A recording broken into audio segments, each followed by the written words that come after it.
Hello नमस्ते welcome to my mini vlog. आज हामी दिदीबहिनी तिर्सुली गएका थियौँ अनि त्यसपछि हामीले आइसक्रिम किन्यौँ। आइसक्रिम खायौँ। खाँदै खाँदै हामी आयौँ यता पुल छेउमा। यो पुल अहिले यति राम्रो बनाएर रहेछ। 1 महिना अगाडि जाँदाखेरि चाहिँ यहाँ फुलहरू त रोप्न चाहिँ रोपेको थियो, यसरी फुल फुलेको थिएन कि। अनि आज त कस्तो अचम्म लागिरहेको, कस्तो राम्रो देखिरह पुरै फुलहरू फुलेको रहेछ। सयपत्री फुल। अनि हामी 2जना दिदीबहिनी आइसक्रिम खाँदै खाँदै अनि भिडियो नि बनायौँ। हामी चाहिँ मलमास बार्नको लागि भनेर माइत घर गएका थियौँ। अनि ऊ पनि बहिनी पनि आएको थिए। अनि त्यसपछि हामी 2जना तिर्सुली गएका थियौँ। के गर्न गएका थियौँ भनेर चाहनुहुन्छ भने चाहिँ अन्तिमसम्म भिडियो हेर्नु होला।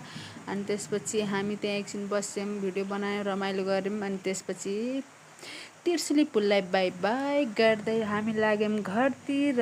मैले उता पसल गएको भिडियो चाहिँ बनाउनै बिर्सेछु। अनि त्यसपछि गाडी चाहिँ माइक्रो पाएन अनि हामी हिँड्दै आयौँ।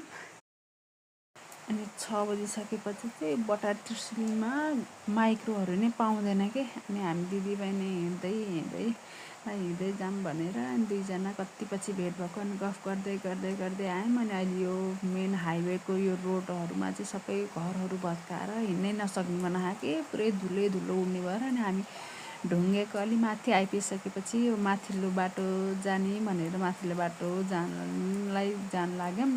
अनि यो माथिल्लो बाटो फेरि यस्तो ठाडै उकालो छ कि जाने यस्तो पिर लाग्छ। अनि यस्तो ठाडो उकालोमा पनि बाइकहरू लिएर आउँछन् अनि कस्तो अचम्म लाग्छ। अनि टर्निङहरू पनि छ नि त, अनि कस्तो डर हुने के।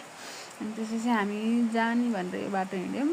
यो तल्लो मेन हाइवेमा चाहिँ रोडै जान सजिलो हुन्थ्यो, तर यो घर भत्काएर यो धुलोले गर्दाखेरि हिँड्न सक्ने छैन कि। अहिले रोड बढाउनुको लागि सबै ठाउँमा भत्काइराख नि त। अनि यस्तो खत्तम गरायो कि अहिले त हिँड्नै धुलो उडेर हिँड्नै नसक्ने भएको छ। अनि हामी 2जना दिदीबहिनी ऊ हात पछाडि राख्दै बल्ल उनी उक्लिरहेको थिएँ। अनि म नि बिस्तारै गएँ। अनि फाइनल्ली त्यो उकालो कट्यो।